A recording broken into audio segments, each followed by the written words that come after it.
ॐ नमो नारायणाय।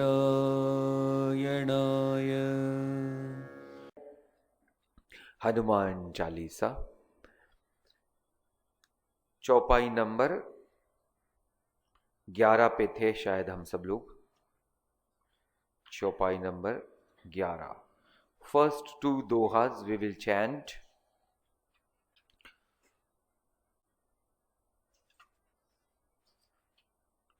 श्री गुरु चरण सरोज रज, बोलिए।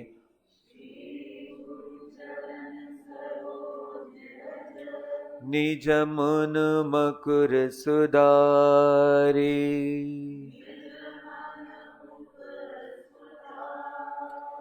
बरनौ रघुबर बिमल जसु,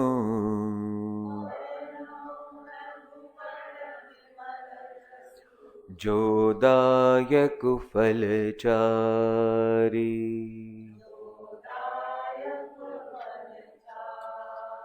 बुद्धिहीन तनु जानिके,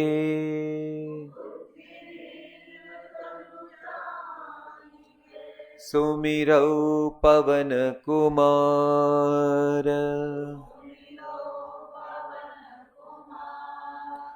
बल बुद्धि विद्या देहु मोहि,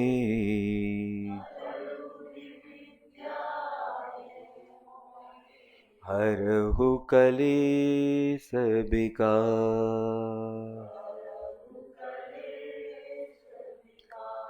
बोली श्री हनुमान भगवान की।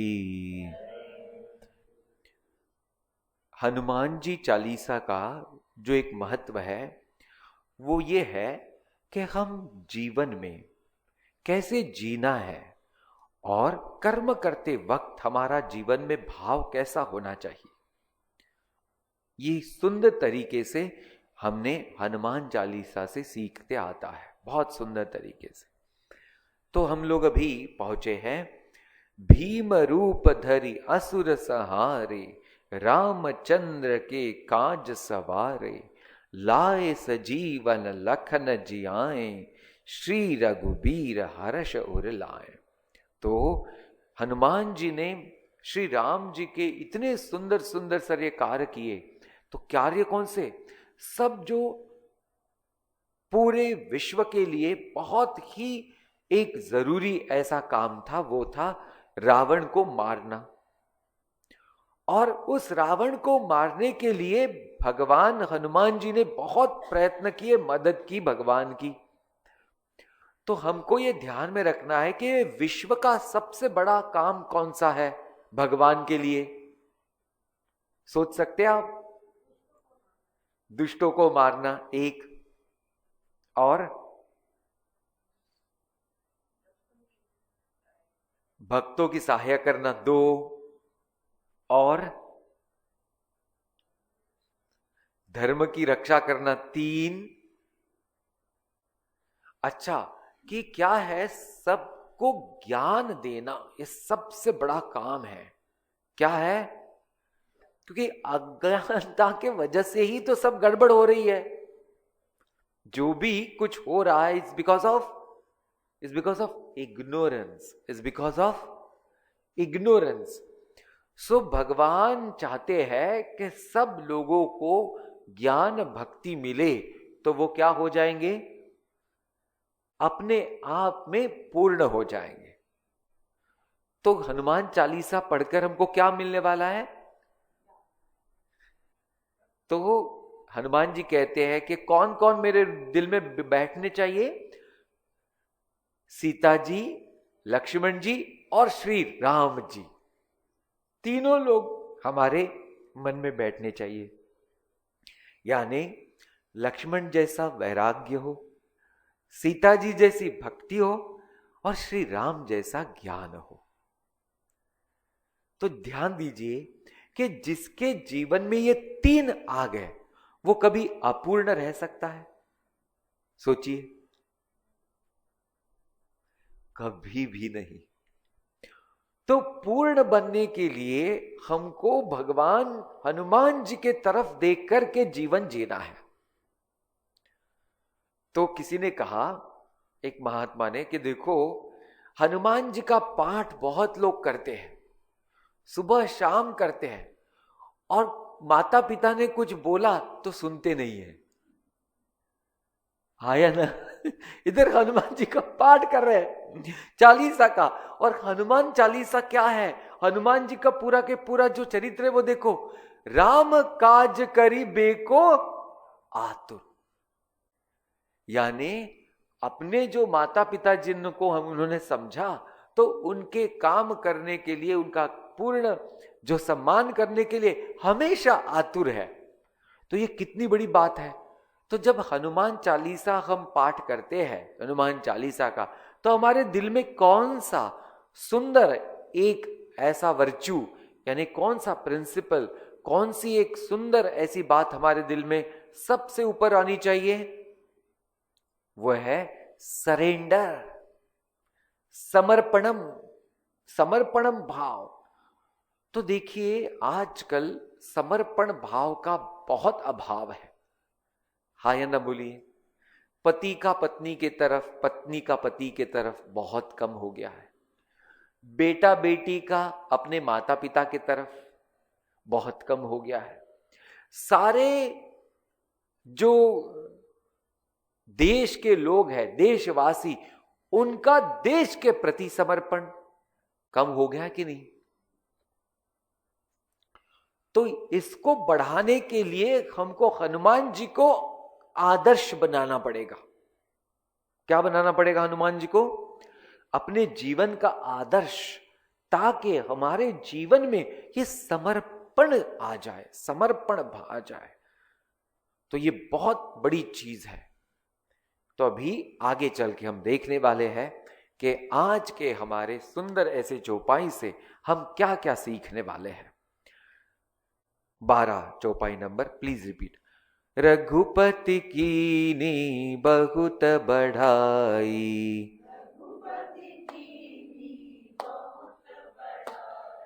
तुम मम प्रिय भरत ही सम भाई।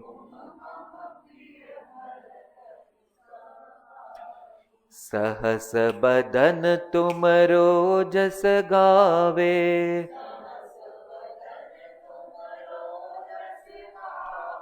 अस कहीं श्रीपति कंठ लगावे।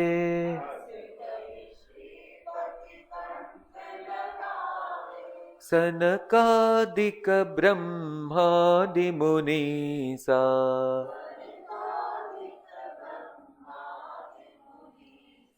नारद सारद सहित अहिंसा।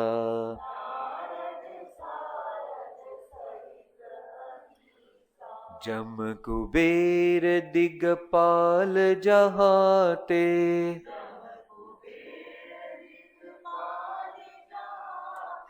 कवि कोविद कहीं सके कहाते।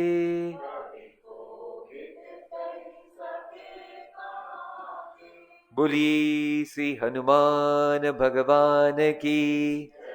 तो हम ये 4 चौपाई अभी देखने वाले हैं। अभी कहते हैं रघुपति कीनी बहुत बढ़ाई। रघुपति श्री राम जी रघुकुल में है, और सर्वश्रेष्ठ होने के कारण उनको क्या कहा गया? रघुपति। रघुकुल के सर्वश्रेष्ठ होने के कारण रघुपति। सो पति किसको किसको बोला जा सकता है? जो श्रेष्ठ हो उसको पति बोला जाता है। अभी हम अपने जीवन में देखें कि हम पति बनकर हम श्रेष्ठ नहीं हुए, तो हमको पति बोलना फिर सूट नहीं होगा। हाँ जी, ये बहुत इंपॉर्टेंट बात है। पति यानी श्रेष्ठ। तो श्रेष्ठत्व कहां से आता है? श्रेष्ठत्व कर्तव्य बुद्धि से आता है कि वैसे कर्तव्य भी होने चाहिए श्रेष्ठ, तभी वो श्रेष्ठ होता है। सिर्फ पति का एक जो पेपर साइन करने से मैरिज का पति श्रेष्ठ नहीं हो जाता है। भगवान जी को देखो, रघुपति क्यों बन गए? क्यों? क्योंकि श्रेष्ठ बन गए। उनके कर्तव्य का उन्होंने ऐसे पालन किया, और उन्होंने हर एक प्रसंग को इतने सुंदरता से निभाया इसलिए वो रघुकुल के श्रेष्ठ कुल दीपक बन गए। कीनी बहुत बढ़ाई, किसकी बढ़ाई की? हनुमान जी की। तो क्यों? अभी देखो बढ़ाई किसकी करते हैं? तो जो ऐसा काम करता है कि जिसमें मैं नहीं हो, यानी ईगो नहीं हो, तो हनुमान जी ने क्या किया? अपने आप को भुला करके जो कर्म किए हैं उससे उनका इतना इतना इतना नाम हो गया और उनका जो श्रेष्ठत्व है वो बहुत ज्यादा बढ़ गया। तो किसी की भी बढ़ाई करने के लिए क्या होना चाहिए? कर्म तो होना ही चाहिए, लेकिन कर्म होते होते उसके पीछे अहंकार नहीं होना चाहिए। देखो अगर किसी ने बहुत अहंकार से आकर कर्म किया और मैं सारे लोगों को बोलते गया, तो हम लोग क्या कहते हैं? क्या कहते हैं? करता बहुत कम है, बोलता ही ज्यादा है। तो देखो लोगों को अच्छा नहीं लगता है मैं बोलने से। तो ध्यान में रखना है कि जब हम अच्छा कर्म करते हैं तो बोलने की जरूरी क्यों नहीं है? हाँ जी, हाँ जी, God, very good. Your actions will speak louder than your words. Yes, that's a point. You have to understand this phrase. This quotation is very important. If you don't do actions, right actions, the action will not reap the right results. तो ये point है। अगर आप अच्छा काम करो तो अपने आप अच्छे रिजल्ट आएंगे, और अच्छे रिजल्ट आएंगे तो सबको पता अपने आप चलेगा, अपने आप पता चलेगा। तो ये पॉइंट है। तो रघुपति कीनी बहुत बढ़ाई, क्यों? क्योंकि हनुमान जी के जो कर्म है वो कैसे है? संपूर्ण निस्वार्थ है, और कर्म ही उनकी एक बड़ी तपस्या है। तुम मम प्रिय भरत ही सम भाई। अभी देखो हनुमान जी को उन्होंने बोला, हे हनुमान जी तुम मुझे इतने प्रिय हो, इतने प्रिय हो कि भरत जैसे। अभी लक्ष्मण जी बाजू में ही है। अभी देखो तो क्या बोला? भरत जैसे प्रिय हो। तो अभी ध्यान देना, ये बहुत बड़ी चीज है यहां। तो भरत जी को इतना बड़ा सम्मान क्यों दिया गया? तो दो बातें हैं। एक है कि लक्ष्मण जी तो साथ में है, बराबर है, और जो साथ में होता है तो उसको तो हमेशा प्यार दुलार और सब कुछ मिलते ही रहता है। जो दूर होता है उसको क्या होता है? मां और पिताजी ज्यादा प्यार करते हैं, है ना? क्यों?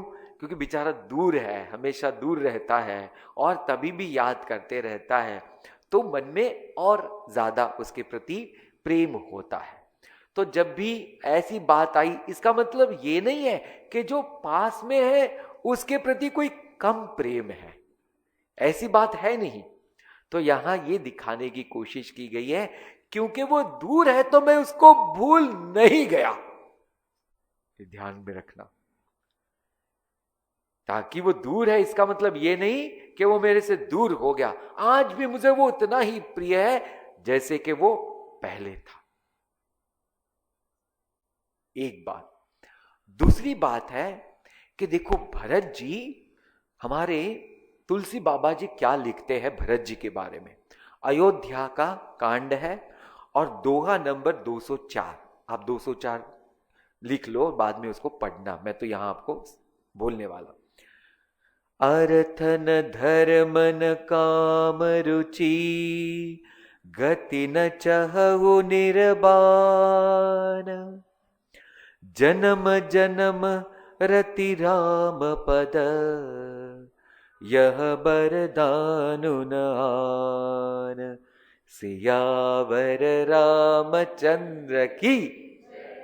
देखो क्या कहा कि प्रसंग ऐसा है कि अभी भरत जी राम जी को मिलने के लिए सारे इतने लोगों को लेकर के अयोध्या से चित्रकूट जा रहे हैं, और बीच में अनेकों जगह वह रुके, जहां जहां श्री राम जी ने विश्राम किया था वहां वहां सब जगह वहां रुके। वहां उन्होंने बड़ी सुंदरता से पूजा की और बहुत कृतज्ञता से अपने आप को समर्पित किया हर जगह श्री राम जी के श्री चरणों में। और अभी आ गए वो त्रिवेणी संगम पर।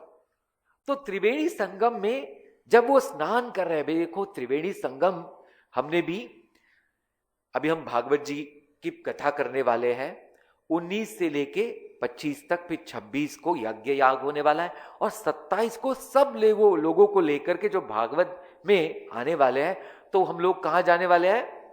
प्रयागराज। अभी देखो प्रयागराज में वहां हमारे भरत जी गए, और भरत जी बोलते हैं, हे प्रयागराज, आज आप मुझे वरदान दो। तो आपको ध्यान में आएगा कि प्रयागराज एक कोई ऑब्जेक्ट नहीं है, जड़ वस्तु नहीं है। प्रयागराज एक बहुत बहुत अति पवित्र ऐसा तीर्थ क्षेत्र है जहां तीनों नदियों का संगम हो रहा है, तो वहां देवभूमि कही जाती है। तो यहां कहते हैं कि देखो भगवान, आप मुझे क्या देना? मुझे अर्थ न चाहिए, न धर्म न चाहिए, न काम चाहिए, न मोक्ष चाहिए, मुझे कोई पुरुषार्थ नहीं चाहिए। ओ भगवान, देखो यहां वेदों में हमारे सबके लिए 4 पुरुषार्थों की बात कही गई है। एक है धर्म, अर्थ, काम, मोक्ष। इन्होंने कहा भगवान मुझे ये चारों नहीं चाहिए, फिर क्या चाहिए? तो बोलते गति न चरहु निर्वाण, बोलते मुझे कहीं और लोक में नहीं जाना है, वैकुंठ में नहीं जाना है, न मुझे शिवलोक में जाना है, न मुझे गोलोक में जाना है, न मुझे साकेत लोक में जाना है, कोई लोक में नहीं जाना है, न मुझे निर्वाण चाहिए। तो मुझे क्या देना? ओ भगवान, जन्म जन्म रति राम पद, जितने भी जन्म होंगे उसमें एक ही बात हो कि मेरा मन श्री चरणों में यह बरदान न आन। आप मुझे ऐसा मन दीजिए कि ये मन हमेशा हमेशा श्री चरणों में समर्पित रहेगा। देखो कि कितना बड़ा यहां वरदान मांगा गया है कि समर्पित भाव मिलना इतना क्यों कठिन है? क्योंकि भरत जैसे महाभक्त, उन्होंने भी यह वरदान मांगा, तो ऐसे क्यों कि हमेशा मेरा मन श्री चरणों में हमेशा हमेशा समर्पित रहे। क्योंकि देखिए ये माया जो है इस जगत की, वो बड़ी बड़ी ताकतवर है, हम सबको पता है, हाँ या ना? तो भगवान कहते हैं ये दैवी येषा गुणमयी मम माया दुरत्यया। ये मेरी माया जो है ना दैवी है, लेकिन बहुत बहुत कठिन है, इसको पार करना बहुत कठिन है। तो बोले ये पार कैसे किया जाता है? मामेव ये प्रपद्यन्ते मायामेतां तरन्ति ते। बोले जो मुझे संपूर्ण समर्पित भाव से जीवन जीता है, ये अपना जीवन ही मुझे समर्पित करता है, उसके जीवन से ये माया का जो पर्दा है वो हट जाता है। तो ये किसने कहा? कृष्ण भगवान ने भगवत गीता के 7वें अध्याय में बोला है। तो ध्यान देना अभी कि जब ऐसी चीज है कि ये माया इतनी कठिन है कि जो प्रयत्न से हम उसको पार नहीं कर सकते हैं, तो किससे पार कर सकते हैं? शरणागति। किससे पार कर सकते हैं? शरणागति। और शरणागति का सबसे बड़ा जो एक एनिमी है, शत्रु है, वो कौन है? शरणागति का सबसे बड़ा शत्रु कौन है?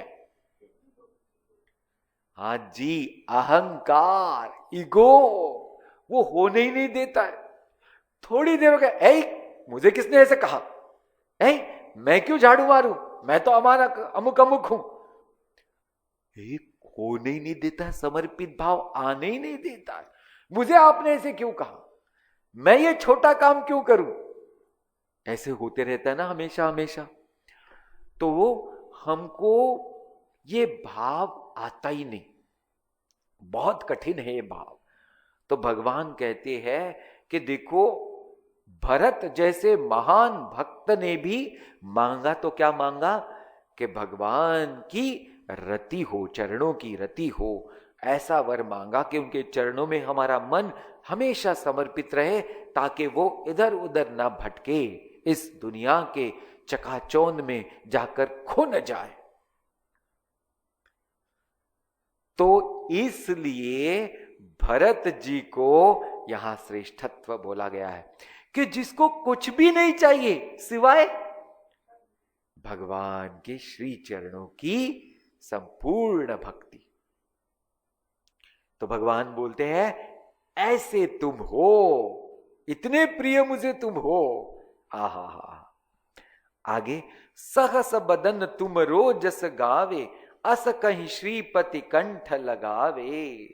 अभी देखो कि यहां कहते हैं कि सब लोग आपका बड़ा गुणगान कर रहे हैं।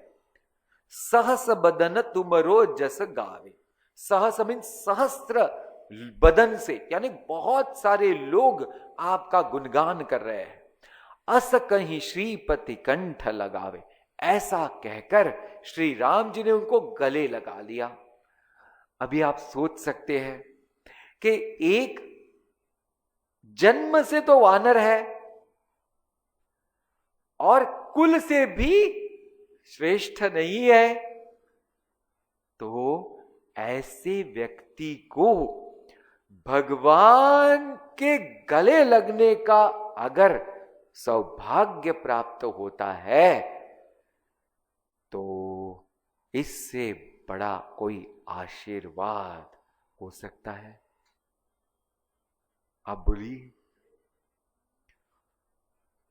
तो दूसरी बात यह है कि हम किसको गले लगाते हैं? जिसे हम बहुत बहुत बहुत ज्यादा प्रेम करते हैं, है ना, उसको हम गले लगाते हैं। तो आप सोचो कि अगर हनुमान जी को गले लगाया और फिर हमको भी भगवान ने गले लगाना है, तो हमको क्या करना पड़ेगा? हाँ जी, अरे क्या बात है, बस हनुमान के जैसा बनना पड़ेगा। स्वामी जी वही तो कठिनाई है। क्यों? क्योंकि अहंकार जो है वो हमको हनुमान जी जैसा बनने नहीं देता है, बड़ा प्रबल बनता है हमारे सबके जीवन में। तो इसके लिए हमको ध्यान में रखना है कि भगवान को अगर हमको गले लगाना है, यार भगवान ने हमको गले लगाना है अगर, तो हमको हमारा अहंकार छोड़ना पड़ेगा, अहंकार छोड़ना पड़ेगा। तो यहां बहुत सुंदर बात कही। अभी देखो, अहंकार छोड़ने के बाद क्या होता है? जैसे हनुमान जी ने जब अहंकार उसके जीवन में कभी रखा ही नहीं, तो उनके जीवन में क्या इंपॉर्टेंस था? हमेशा सत्य का साथ निभाया, हाँ या ना? और जब भी अहंकार है तो स्वार्थ है ही है। When there is a ego, there is a selfishness, and when there is a selfishness, there is a untruth in the life. Yes or no? इसको ध्यान में रखना। This is a principle कि जब हमारे जीवन में अगर असत्य है तो वो किसकी वजह से है? अहंकार की वजह से है। और अगर असत्य है तो हमारे जीवन में स्वार्थ जा ही नहीं सकता है, पॉसिबल ही नहीं है, पॉसिबल ही नहीं है। इसको आपने पकड़ना है, पकड़ना में इसको बहुत गांठ मारनी है, हमारे एक स्वामी जी सुबोधानंद जी, वो बोलते इसकी गांठ मार के पकड़ लो उसको, यानी उसको ऐसे पकड़ो कि वो छूट न जाए। तो ये स्वार्थ हमारा कहां से आ गया है? क्योंकि असत्य का हम जीवन जी रहे हैं। और असत्य का जीवन हम क्यों जी रहे हैं? अहंकार हमारे जीवन में अभी भी बाकी है, तो इसकी वजह से ऐसा हो रहा है। तो हाँ जी, सी ईगो इज दैट के identification with this body is called as ego. मैं कौन हूं? मैं ये शरीर मन बुद्धि हूं। ध्यान में आ गया? हाँ या ना? अभी इस शरीर को कुछ हुआ तो किसको हुआ? मुझे हुआ। शरीर ने किसी को बोला, किसी ने कुछ बोला आपके शरीर को, किसको बोला? फिर मुझे बोला। फिर अगर मुझे कुछ बोला तो मैं सह नहीं सकता हूं। क्यों? क्योंकि ये मेरा है। वैसे ही मेरे किसी व्यक्ति को बोला तो भी मैं सह नहीं सकता हूं। क्यों? क्योंकि ये मेरा है और वो मेरे है, क्योंकि इससे निगड़ित है, यानी इससे बहुत जुड़े हुए हैं। तो ये है पहले अहंकार। और जब ये शरीर को मैं करके मैं कहूंगा, तो इसको जितना ज्यादा कंफर्ट मिलेंगे या मिलना चाहिए, उसके लिए मैं जीवन जीते रहूंगा। और कोई भी अगर इस कंफर्ट के बीच में आए तो मुझे अच्छा नहीं लगेगा। हाँ या ना? देखो, और फिर क्या होगा? फिर मैं स्वार्थी बन जाऊंगा। क्यों? क्योंकि मेरा जो पूरा ध्यान है वो स्वार्थ के तरफ है। और स्वार्थ को पाने के लिए मैं असत्य का भी सहारा ले सकता हूं। जैसे अभी किसी ने मुझे कल पोस्ट भेजा, आजकल GST is on the top news, सभी को पता है। तो उन्होंने क्या कर दिया शुरू, आधे लोगों को पता ही नहीं व्हाट इज जीएसटी। बेचारे लोग आते हैं दुकान से माल लेके जाते हैं, इन्होंने नंबर ले लिया और बिल भी छापना शुरू कर दिया। कैसे? MRP plus GST. तो एमआरपी 100 रुपीज है, उसके ऊपर 18% लगा दिया। यानी जो 18% है ये कुछ जीएसटी का है ही नहीं, वो तो पहले एमआरपी पे लगकर ही एमआरपी आई हुई है।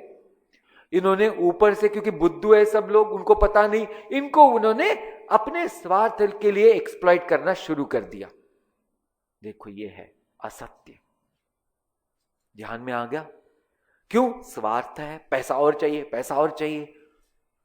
अरे भैया, एक व्यक्ति आ रहा है आपके दुकान में, उसको दिन में 100 रुपए ही मिलते हैं और वो दाल और चावल खरीदने आया, आप उसको भी फंसाते हो। बोलो आपका कितना बड़ा पाप चढ़ेगा। आया ना? बोलो। उसको समझे कि ना समझे, भगवान को तो समझ में आ रहा है कि नहीं? आया ना? कि तुम झूठा व्यवहार कर रहे हो।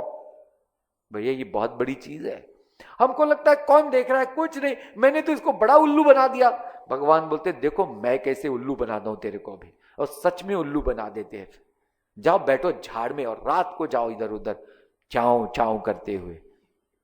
हाँ जी, ओके। तो पॉइंट ये है, तो ऐसे ये चीजों को समझना चाहिए। तो बोलते हैं अस कहीं श्रीपति कंठ लगावे। तो भगवान के पास अगर हमको जाना है और भगवान ने अगर हमको गले लगाना है तो हमारा जीवन कैसा होना चाहिए, ये सुंदर यहां बताया गया है। अभी बोलते हैं सनकादि ब्रह्मादि मुनीसा नारद सारद सहित अहिंसा जम कुबेर दिगपाल जहाते कभी को विद कहीं सके कहा। और किसने किसने आपका गुणगान किया है बोलूं? तो बोलते हैं सनकादि ऋषि। देखो सनकादि ऋषि कौन है? सारी बड़ी सभा भरी हुई थी देवता लोगों की, और ब्रह्मा जी बोले आपको जो जो चाहिए आप मांग लो इस जगत से। तो सारे देवता लोगों ने ये वो पद मांग लिया और ब्रह्मा जी ने सबको ये वो दे दिया। किसी ने ये सिद्धि मांगी, किसी ने वो सिद्धि मांगी, ने किसी ने वो पद मांगा, किसी ने वो पद मांगा, सबको दे दिया। सब लोग लेकर के चले गए। सनकादि ऋषि उठे ही नहीं, कुछ मांगा ही नहीं। तो उन्होंने बोला आपको क्या चाहिए?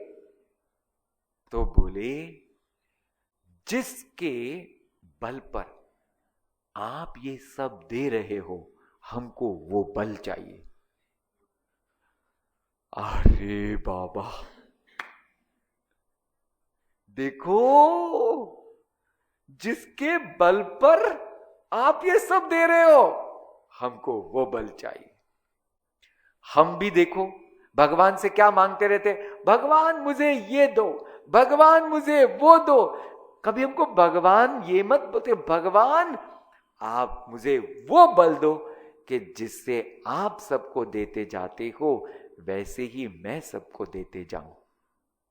आया ना? हम तो सिर्फ अपना ही ख्याल रखते हैं, हमको चाहिए, हमको चाहिए, हमको।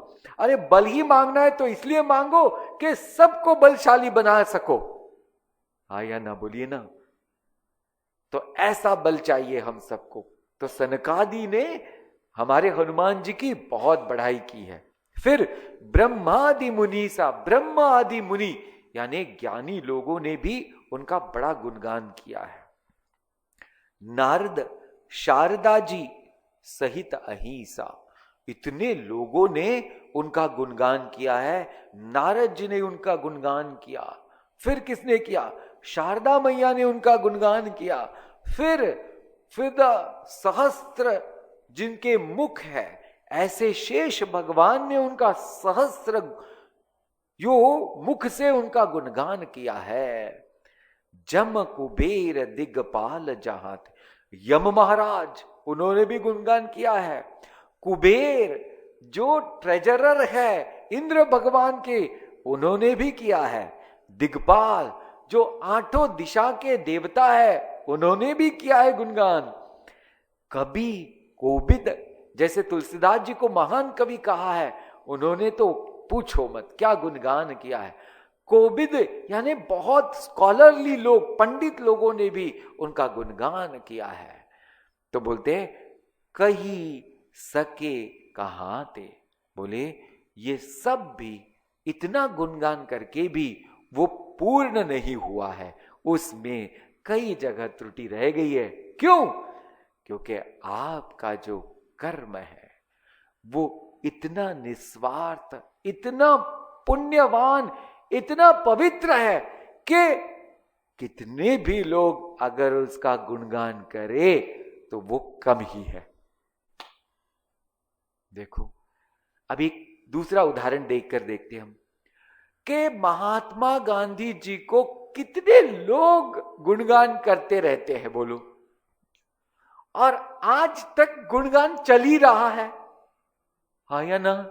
चल ही रहा है, चल ही रहा है। और कब तक चलेगा? जब तक ये पूरा के पूरा सृष्टि है तब तक चलने वाला है। तो आप देखो क्यों? क्योंकि कर्म इतने पवित्र है, कर्म इतने पवित्र है, निस्वार्थ है। अभी देखो सारे महात्मा लोग, अभी जैसे स्वामी चिन्मयानंद जी का गुणगान सब लोग आचार्य तो करते ही करते हैं, और जिन्होंने जो अभी सीनियर सिटीजन बन गए हैं, जहां भी कहीं गुरुदेव को एक बार क्यों न सुना हो, अगर आप उनको पूछो गुरुदेव के बारे में, शुरू रे भैया। देखो गुणगान कैसे हो रहा है, क्योंकि कर्म इतने सुंदर है, कर्म इतने सुंदर है। तो ये बात हमको जाननी चाहिए कि गुणगान किसका हो सकता है? जिसके कर्म अति सुंदर, अति पवित्र, निस्वार्थ हो, उसका गुणगान अपने आप होगा।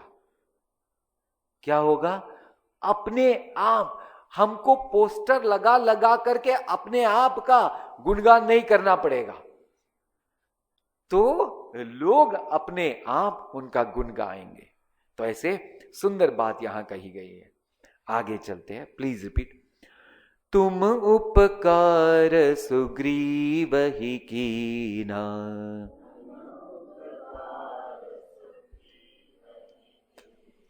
राम मिलाय राजपद दीना।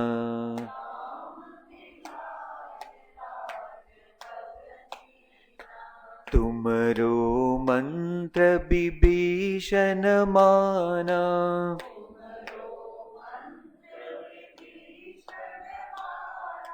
लंकेश्वर भय सब जग जाना।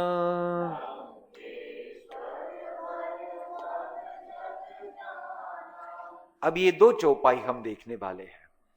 तुम उपकार सुग्रीव ही कीना, राम मिलाय राजपद दीना। अभी देखो, सुग्रीव और बाली ऐसे दो बड़े श्रेष्ठ वानर थे, और बाली बड़ा भाई था और सुग्रीव छोटे भाई थे।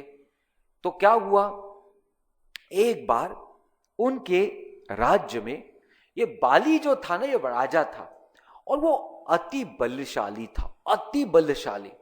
और उसको एक बड़ा वरदान था, ब्रह्मा जी ने वरदान दिया था। क्या कि जो भी आपके सामने लड़ने आए तो आपको उसका सारा बल तो मिलेगा ही मिलेगा, और ऊपर से 12 हाथियों का बल भी मिलेगा। लो रे भैया, यानी जो सामने लड़ने आए उसका तो बल पूरा इसको ही मिलेगा, और उसके ऊपर भी 12 हाथियों का बल मिलेगा। तो एक राक्षस उसको चुनौती देने आया, और जोर जोर से उसने चुनौती दी। तो वो भी बड़ा बलशाली राक्षस था। तो इसने बोला, चलो अभी मैं उसके साथ लड़ाई करने जा रहा हूं। और वाली की और उसकी बड़ी लड़ाई हुई। तो उसको पता चल गया कि भैया अभी कुछ बाली से हमको पराजित होने का समय आ रहा है। तो वो भागने लगा। बाली बोले, ऐसे भागते हो, मैं तुमको मार के रहूंगा। वो जो भागा भागा और एक गुफा में घुस गया। अभी बाली को लगे कि मैं भी इसको गुफा में घुस करके मार डालूं। तो उसने सुग्रीव को बोला, देखो ये ना गुफा के बाहर न निकल पाए, इसलिए एक बड़ा शीला जो है, पत्थर है, इस गुफा के मुंह पर लगा दो, और जब तक मैं ना कहूं तब तक आप उसको हटाना मत।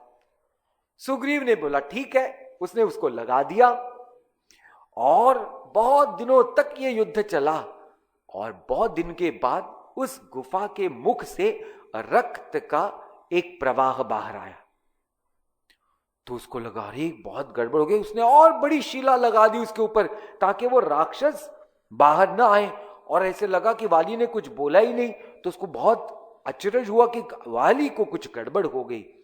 तो भाग करके वो वापस आ गया। बहुत दिन तक उसने इंतजार किया, वाली वापस नहीं आए। तो उसने फिर राज्य चलाना शुरू कर दिया। जब बाली को पता चला, वो आया एक दिन बाहर उसके, और उसने पूछा क्या हो रहा है। बोले सुग्रीव अपने राजा बन गए। उसको इतना गुस्सा आया, उसने सुग्रीव को जाकर एक लात मारी धम से, और उसको राज सिंहासन से हटा करके बहुत तुच्छ शब्दों में उसको बाहर निकाल दिया, और बोला कि अगर तुम यहां से नहीं जाओगे तो मैं तुमको मार डालूंगा। और उसके पत्नी को भी चुरा लिया, और उससे झगड़ा करने को जा रहे थे। तो वो भाग गया। फिर सुग्रीव भाग के ऋषमुख पर्वत पर चला गया, और उसके साथ 2-3 लोग जो उनके बहुत प्रेम करने वाले, उसमें थे हनुमान जी।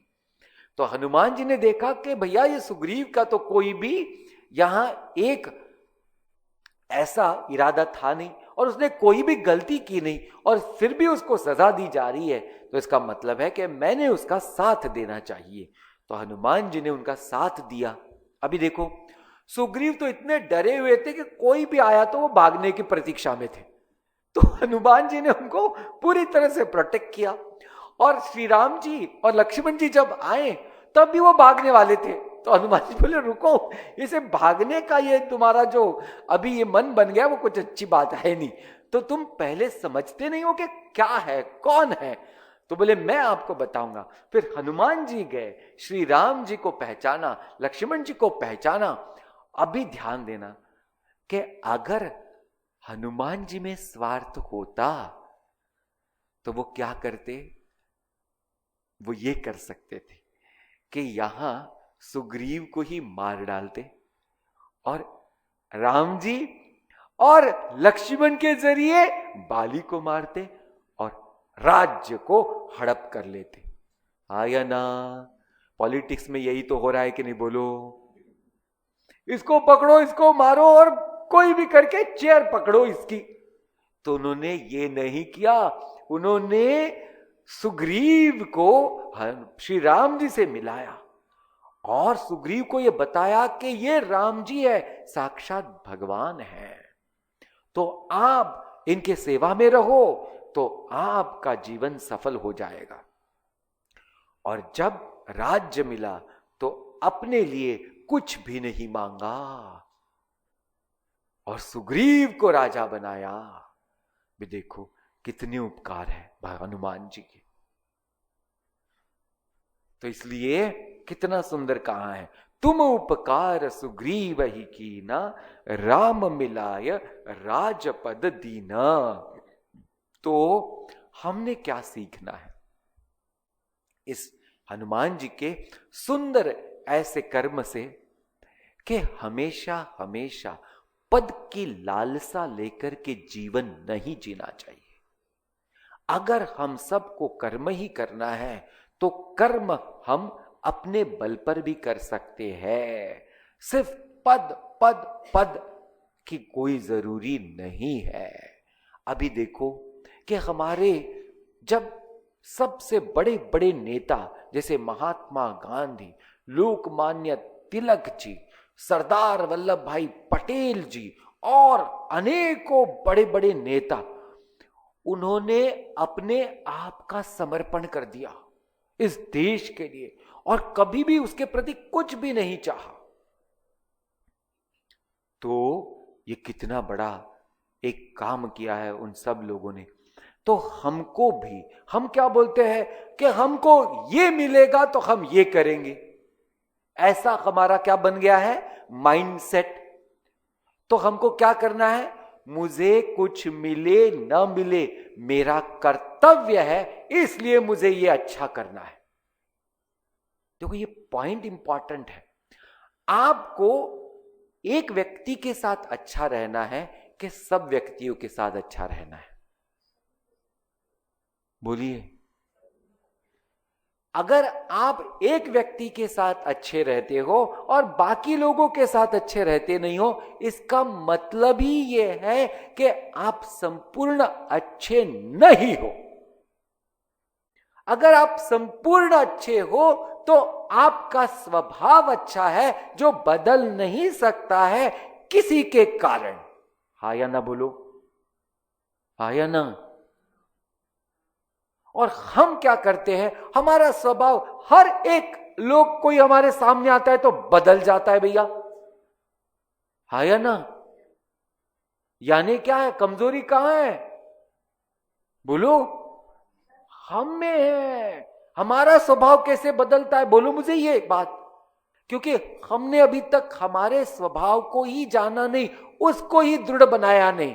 वो भी ऐसे है पतंग के जैसा, जिधर हवा आई उधर चला, हाँ या ना बोलो।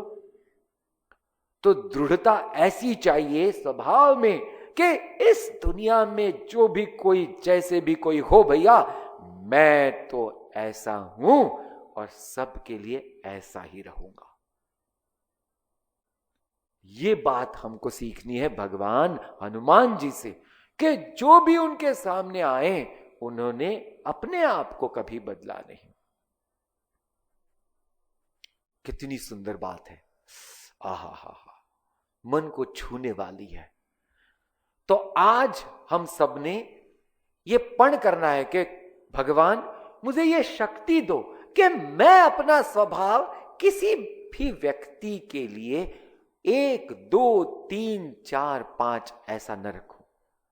मैं सबसे अच्छा बर्ताव करूं, लोग मेरे से अच्छा बर्ताव करे या न करे ये उनकी बला से। हाँ जी, आगे तो बोलते तुमरो मंत्र विभीषण माना, लंकेश्वर भय सब जग जाना। आहा हा, क्या बात कही है देखो। तो बोलते तुमरो मंत्र विभीषण माना। विभीषण कौन है? तो राक्षस जाति में है, यानी तामसिक है, जाति से ही तामसिक है। फिर जब हनुमान जी से उनकी मुलाकात हुई और हनुमान जी ने उनको कहा कि देखो विभीषण, तुम्हारा जो स्वभाव है वो यहां जो आप रह रहे हो वहां के लिए बिल्कुल ही प्रतिकूल जैसा है। तो आप एक काम करो, आप श्री चरणों में जाकर अपने आप को समर्पित कर दो। तो देखो ये किसने बोला है? हनुमान जी ने उनको बोला। बोले फिर आपको भगवान इतना आशीर्वाद देंगे कि आपका कल्याण हो जाएगा। अभी उन्होंने ये तो नहीं कहा कि आपको मैं राजा बना दूंगा, उन्होंने क्या कहा कि आपका कल्याण हो जाएगा। कल्याण यानी क्या? कि जो चीज हमारे लिए सर्वश्रेष्ठ है, जो चीज हमारे लिए बहुत ही पवित्र है, ऐसा जो होता है उसको बोलते कल्याण। मे बी वो आपको बहुत सुख नहीं देती होगी, लेकिन वो आपके लिए बहुत ज्यादा अच्छी जरूर है। तो इसको कल्याण में समझना चाहिए। जैसे कल्याण क्या है? सुबह जल्दी उठना कल्याणकारी है, हा या ना? लेकिन सुखकारी बिल्कुल नहीं है। अरे बाबा है या नहीं? तो भगवान के श्री चरणों में अपने आप को समर्पित करना कल्याणकारी है, सुखकारी शायद कभी हो कभी ना हो। जैसे देखो श्री राम जी के समर्पित होने के बाद क्या लक्ष्मण ने रोज लाडू पेड़े खाए क्या? भैया 14 साल तक पलके झपे नहीं उनकी। 14 साल, और 14 साल जब तक सब राम जी और सीता जी का भोजन न हो जाए तो कभी निवाला भी नहीं गया। देखो, लेकिन उनका कल्याण हुआ कि नहीं? आहा, ये बात है कि इसको ध्यान में रखना है कि हमारे जीवन में हमारा ध्यान कल्याण की तरफ है कि हमारा ध्यान सुखकारी जीवन की तरफ है। तो इसको बोलते श्रेयस मार्ग, प्रेयस मार्ग। श्रेयस मार्ग ये कल्याणकारी मार्ग है, प्रेयस मार्ग ये सुखकारी मार्ग है। और सुख की एक बार अगर बहुत ज्यादा लालसा हो गई तो जीवन में दुखों का तो अंत नहीं होता है, हो ही नहीं सकता है। क्योंकि हम सारे के सारे इस जगत के जो सुख के साधन है उनके क्या बन जाते हैं? गुलाम बन जाते हैं। और जो गुलाम बन गया वो कभी भी सुखी से या आनंद से जीवन जी सकता है? कभी नहीं, कभी नहीं। तो इसको ध्यान में रखना। तो बोलते हैं तुमरो मंत्र विभीषण माना। अभी देखो कि किसी चीज का या किसी व्यक्ति को मानने के लिए अपने आप को थोड़ा छोटा बनाना जरूरी है कि नहीं? नहीं तो हम मानेंगे ही नहीं। तो जब भी हम किसी की बात नहीं मानते हैं, स्पेशली गुरुजनों की, तो हमारे अंदर बहुत बड़ा अहंकार है। इसका एक सुंदर उदाहरण अपने आप से समझना चाहिए। जब गुरुजनों ने कहा तो समझना चाहिए कि यह पत्थर की लकीर है, पत्थर की लकीर, और इसमें और पोस्टमार्टम करने की कोई जरूरी नहीं है, कोई जरूरी नहीं है। तो ऐसा जो जीवन जीता है उसका जीवन तो क्या कहते हैं, लंकेश्वर भय सब जग जाना। तो इस छोटे से राक्षस व्यक्ति को लंका का राजा बना दिया श्री राम जी ने। जब रावण को मारा तो पहला कर्म कौन सा कर दिया, राज तिलक कर दिया इस हमारे विभीषण जी का। तो इतनी सुंदर बातें क्यों हो रही है कि कोई देखो, विभीषण को भी इतना बड़ा सम्मान मिला क्योंकि वो समर्पित हो गए। ध्यान रखना, हनुमान जी को भी इतना बड़ा सम्मान, इतना नाम, इतना सब वैभव, सौभाग्य प्राप्त हुआ सब चीज का, क्यों, समर्पित हुए। लक्ष्मण जी का नाम भगवान जी के साथ हमेशा के लिए जुड़ गया, क्यों, समर्पित हुए। देखो भैया, समर्पितता का एक अति श्रेष्ठ उदाहरण यही हम देख रहे हैं श्री राम रामायण में। तो बोलते हैं कि सब लोगों ने ऐसा अगर जीवन जिया तो भगवान का आशीर्वाद हम सब के साथ सदा रहेगा। ॐ नमो नारायणाय।